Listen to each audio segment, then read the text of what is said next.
There's been a lot of discourse on Twitter around this show. I think the main issue that I have with the show is that it links a lot to my issues with Jersey Boys. Hey there, theatre folk. My name is Richard and welcome back to Richard's Theatre Reviews. Today I'm going to be reviewing MJ the Musical, which just opened at the Prince Edward Theatre. I was lucky enough to get to go see the final preview performance before they opened for the public, and opened for public criticism because the reviews haven't been too kind for this musical. I'm going to talk about that later on. But if this is a video that you're interested in and you like these kind of reviews, make sure you like and subscribe. That really helps my channel. So let's get into MJ the Musical.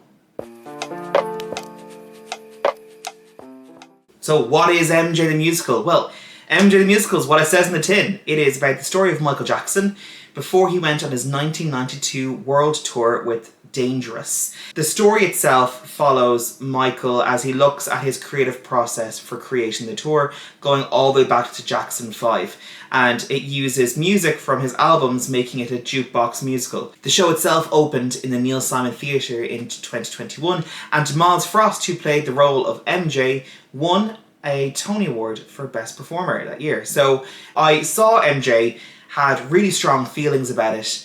I wrote them down on my phone, which I'm going to talk about now in a second.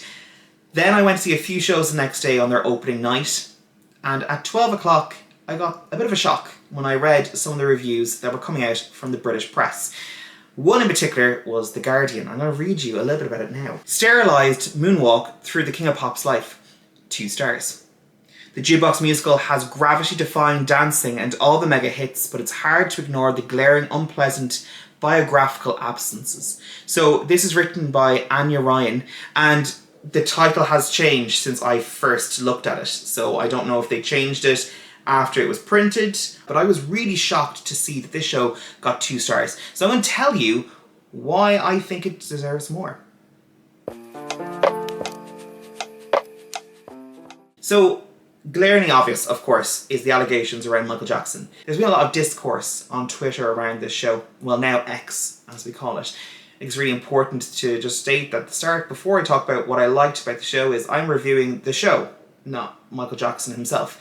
And I'm reviewing Myles Frost, who plays MJ. Things that I really enjoyed about the show. Before we went in, myself and my partner stood at the door waiting to see if Myles Frost was going to be on as MJ. Now, as I said before, Myles Frost originated the role of MJ on Broadway. He won a Tony Award for his performance. So I love understudies and swings, and I know Kieran is the alternate and it's supposed to be amazing, so I didn't really mind who we got. But when we heard that we had Myles on for his final preview before opening night, it just got a little bit more exciting. And I have to say, he did not let us down at all. His performance is up there, one of the best performances I've seen on the West End. He exudes the presence of Michael Jackson on stage, from his voice acting to his vocals, which were stellar, to his dance, and just the comedy that he brought into the show itself. The show lacks that. It's very serious, but there are some lovely moments that Myles throws in throughout the show itself to kind of give that feeling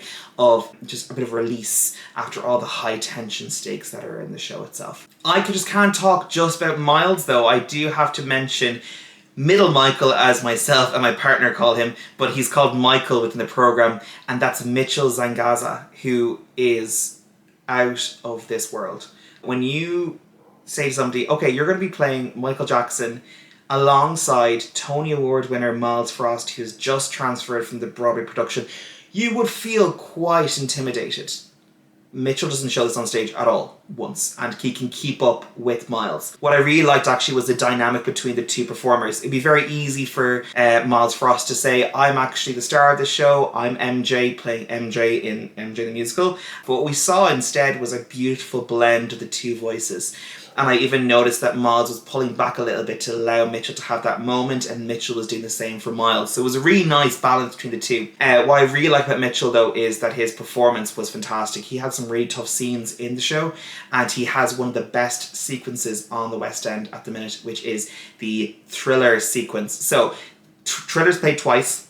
The first time it is a sequence that surrounds the Grammys, and I call it the Thriller sequence because it's based off the album Thriller, and he does a fantastic job in that. It's very difficult, and it just leads to this amazing end moment. It was so good that the audience nearly gave it a standing ovation, and you could just feel the audience. I turned to my partner and was like, how are they going to top this show?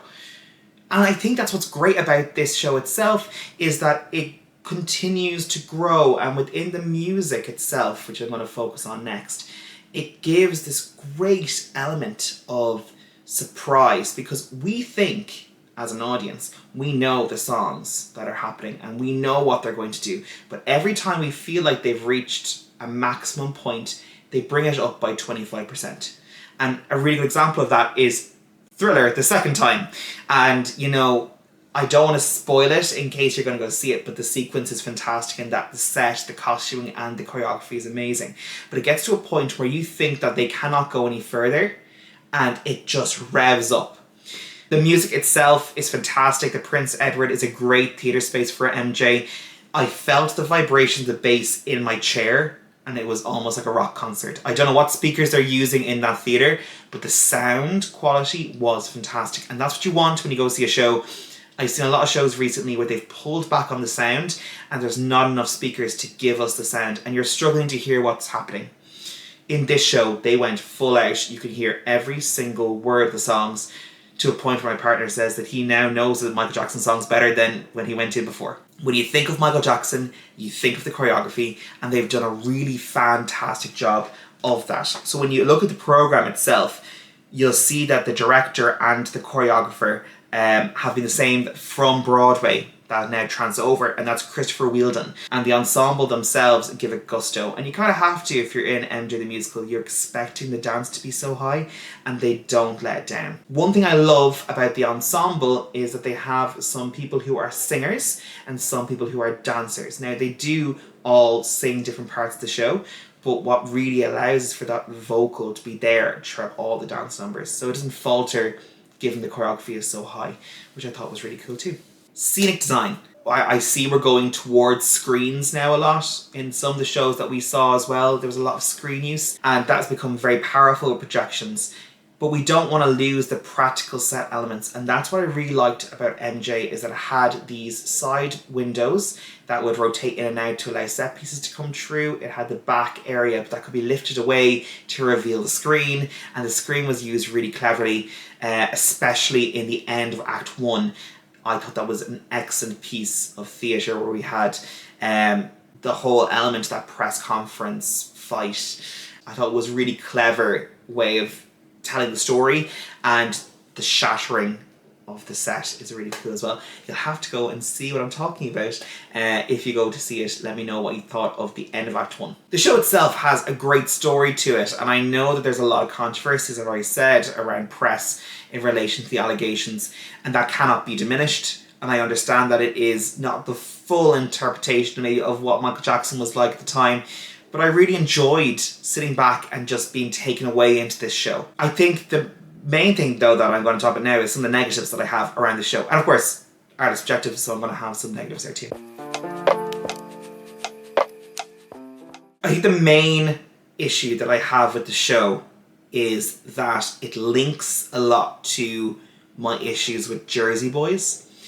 I have a huge disliking for Jersey Boys. The problem I have is that it goes, and then we did this, and then they all sing a song, and then we did this, and MJ kind of falls into, how do we squeeze all the songs together? The best way I can describe this is the opening of Act 2 is Billie Jean, and I think the main issue I have with the show was that number by itself. It doesn't tell me a story, it doesn't tell me what's happening, it is just a moment for the audience to get rowdy and to shout up at Myles. What I would love is if they moved the show around slightly. So Act 2 opens with the press conference, and Act 1 then would end with the Grammy Thriller sequence, which I think is one of the best things I've ever seen. And that way then we're leaving with 2-3 strong numbers. So I really feel that Billie Jean doesn't work where it's currently sitting. The other issue I had was actually with the Prince Edward Theatre itself. It is a very tight space, and the ushers are doing the best they can. We're in the stalls for the show, so we go all the way down to the stalls bar, which is much quieter than upstairs, and the ushers were doing a really good job of telling people, okay, move downstairs because the bar is quieter down there. But then at intermission, you're trying to then get to the merchandise area, and it's just packed with people pushing me around the space, and I'm just trying to buy a nice pin. If you're claustrophobic, it is a little bit difficult to be in the Prince Edward Theatre at that time. But also in relation to letting people in during the show itself. When you come to the theatre, I understand that you might need to leave to use the bathroom, but they were letting audience back in where there is no specific time to let them back in. There's no blackouts in this show, which makes it quite difficult. There was a moment where Myles Frost was singing A Stranger in Moscow, and literally somebody was let back into their chair, and everyone has to stand up, and then they have to let the person sit down, and it pulls you out of it. But also it must be so distracting for the actors that are on stage, because it's the front rows that were moving so much. What I'd love for the Prince Edward Theatre to do is maybe to work out where are the best part of the show to allow audiences in. There's a lot of shows where you're not allowed back in, and maybe with this kind of show that might deter people from leaving, as an announcement is made saying that you're not allowed to leave during the performance. Favourite moments of the show? I'd have to say it's Thriller or the Grammy sequence in Act 1.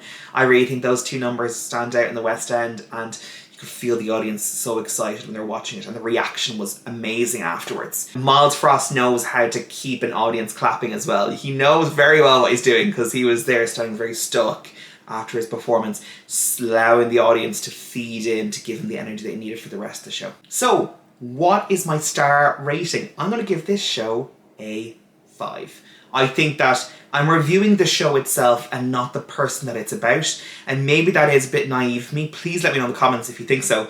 But I'm trying to separate the art from the artist. I'm looking at Myles and Mitchell's performance along with the ensemble and the full creative team and cast who put on this show, not Michael Jackson himself. It is a fantastic production of the West End, and it's a great night's entertainment. You can't miss it if you're walking through the West End. It's got a big red light. That's all the time we have for now. Thank you so much for watching this video. If you liked it, make sure you like and subscribe, and let me know in the comments your thoughts on MJ the Musical. See you next time.